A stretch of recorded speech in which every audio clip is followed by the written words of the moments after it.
Thai chicken stir-fry recipe. Stir-fry meals are often a go-to meal for busy families. But even with an array of veggies, those dinners can start to feel stale.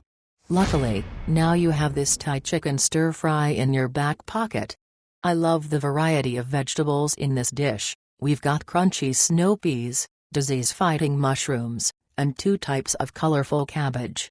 I've used cooked chicken in this recipe. Prepping a batch of cooked or grilled chicken to use throughout the week really saves time here.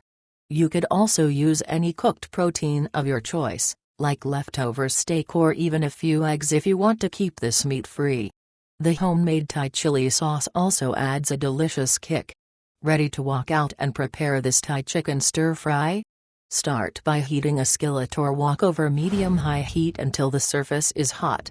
Add the olive oil and veggies and stir-fry for 5 minutes, stirring constantly so the vegetables cook but don't burn. Next, add in the chicken, peanut sauce and coconut milk. This combo will give this stir-fry a ton of flavor and a nice, creamy texture. Continue cooking the vegetables and chicken for about 8 to 10 minutes, until the veggies are tender. Your Thai chicken stir-fry is ready. This Thai chicken stir-fry is super delicious and ready in just minutes. It's delicious on its own, but it's also yummy over quinoa or brown rice to soak up that beautiful peanut coconut sauce. If you like things spicy, you can add in some diced chilies while cooking or sprinkle crushed red pepper on top. Enjoy!